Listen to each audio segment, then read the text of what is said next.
What's good, y'all? We are back with another video. You already know I got to keep dropping more consistently. So today we'll be looking at how one viral song ruined Gotye or Gotye's life. I know like one song by him, and it's a very good song in my opinion. So we just gonna react to this, and yeah, let's do it. The song might have been clicked on over 2 billion times, but how somebody that I used to know impacted Gotye It's a song that I like. his life is much less widely known. I felt quite depressed a lot of times, and so that sort of started to really seep out into how the whole of my life was feeling. We'll give a highly detailed description of how unexpected fame affected him, what role it played in his choice to quit music, and why Gotye's humble nature makes his fate extremely saddening. He simply didn't know the song would get so popular, which isn't surprising since his previous songs were even rejected by local radio. People wouldn't consider playing my records on commercial radio stations. Gotye therefore began uploading his music to YouTube, where he'd gained 250,000 views on his 3 most popular songs, and while this was still insufficient to make an impact globally, I was disappointed when my last album, I couldn't find, say, a label to release it. there was one single song that was about to change everything. Gotye had spent 6 months writing the world's most relatable breakup song, which he almost scrapped before its release, as he couldn't find the right female singer. It wasn't sounding amazing, and that was the final straw. I thought I had to let the song go. I thought, wow, I've been sort of waiting for 4 months. It's just not coming together. Thankfully, Gotye knew the song had potential. I thought it was a strong song. It had an emotional sort of intensity to it. Eventually using Kimbra, who was perfect for its music video, which was then leaked to the public, giving Gotye an unexpected advantage. The video leaked in Australia a week before it was meant to be released and very quickly started, getting a lot of YouTube views. As mentioned, the song racked up over 73,000 views before the week had even finished, aided by viewers who simply couldn't stop hitting replay. Yet again, I've listened to it non-stop all day, like I've done for the last 5 days. I've watched this video over 200 times in the past day, no joke. Honestly think I'm responsible for half of the views for this. Brilliant song, brilliant clip, confirming the music video had an influence on the song's instant explosion. Most people say, they think the video clip really enhances the delivery of a song, so a lot of people really have, responded to the video and wanted to share it with other people. It seems to have shareability. Gotye stated when it hit the first million mark, I was kind of like, okay, something's happening here. Although it seemed he was most satisfied to have finally been played on the radio. It's the first real hit single I've had in terms of commercial airplay in Australia. However, the radio stations quickly became insignificant as the song received publicity from a range of famous celebrities. Ashton Kutcher wrote, "This is kind of fantastic, reminds me of early music vids." Lily Allen simply stated, "Love this video," while Katy Perry tweeted, "New music discovery for me, check out Gotye, specifically this song. The lyrics are so true, with Gotye's rapidly developing audience amplifying the same message. I find it absolutely great this song is getting so much recognition. It's gotten more than 7 million views in just 3 months. It went on to break 7 million views in 3 months, and that was like his first hit song. Damn.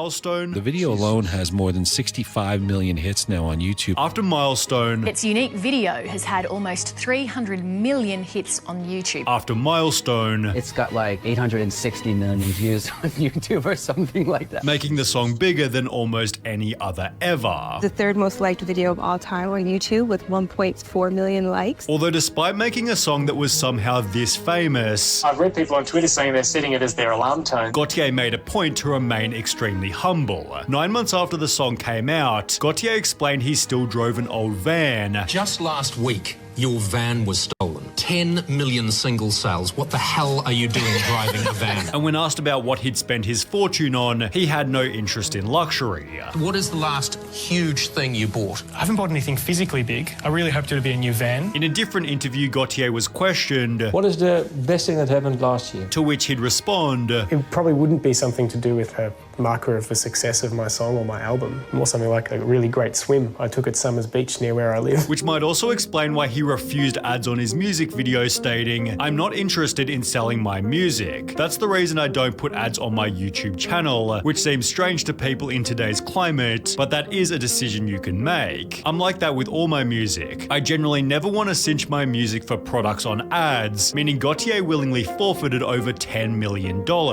He'd add that he freely licensed his his music to students making Wait, he let go $10 million? Listen, y'all, I fuck with being humble. I fuck with it. Y'all know I do. But 10 mil? Because he didn't want to put ads? 10 mil? 10 mil? Do you know I could do it? Nah.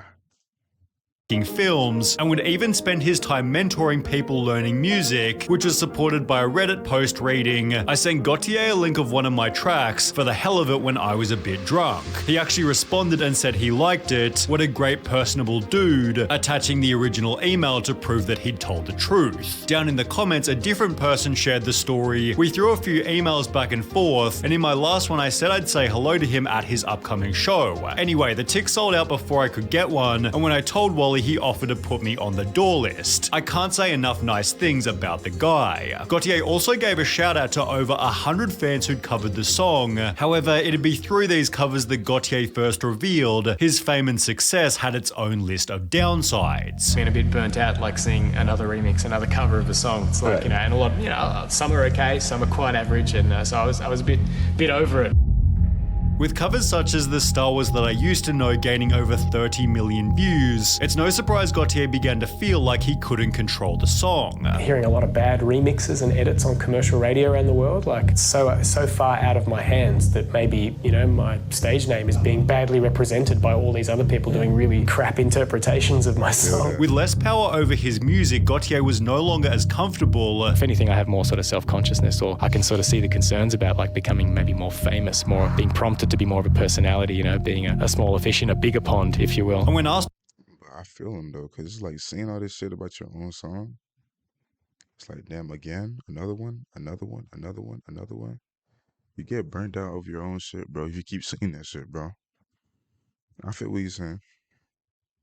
on MTV, "Are you comfortable with all the eyes on you?" Gotye responded by stating, "I don't know. I go back and forth, I guess. Maybe anxious at times or overwhelmed by it or not sure how to process it. Maybe I've sort of got used to how to handle it." This made it obvious that becoming famous wasn't the motive, so much that he'd moved to the other side of the world just to avoid being recognized. Gotye relocated from Melbourne to Brooklyn because there's a pleasant thing in New York where nobody really makes a fuss. I wouldn't know if people recognize me, or if they do, they're very cool about it and don't mention it. I felt the difference when I came back to Australia last Christmas. Walking into cafes or restaurants, someone would say something really nice and want to chat. I feel a lot more anonymous here in New York, which is nice, confirming he'd lost the personability he used to enjoy with his audience. When things get to a certain scale, when things get sort of maybe too big, it's really hard to keep it personal. Kind of feels more disconnected to me than when, say, I was making tracks in my bedroom. This seemingly only became worse after winning 3 different Grammys, where during an interview afterwards, he'd reveal another way he was suffering from success. I sometimes felt a bit self-conscious about it being such a big song,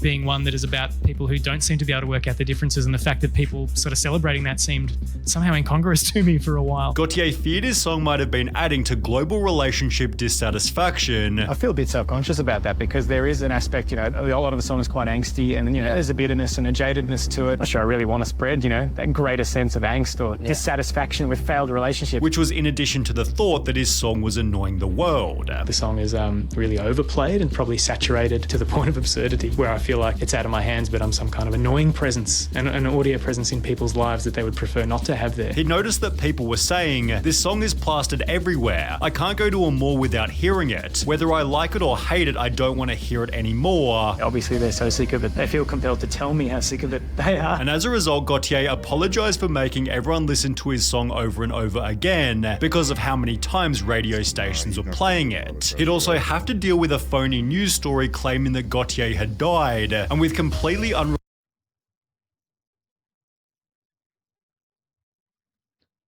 They faked his death, and this is the comment. So if y'all don't know, the name of the song that he made that got him famous was Somebody That I Used to Know. So this is a comment after somebody said that he died. R.P. Gotye, now you're somebody that we all used to know. You know how sick that is, bro? related YouTube comments such as RIP Gotye, now you're somebody that we all used to know, he'd be forced to clarify on Twitter by simply writing I'm not dead. It seemed his only solution for avoiding the public spotlight was to book an extended American tour. However, his live performances came with a new problem, making his life even harder.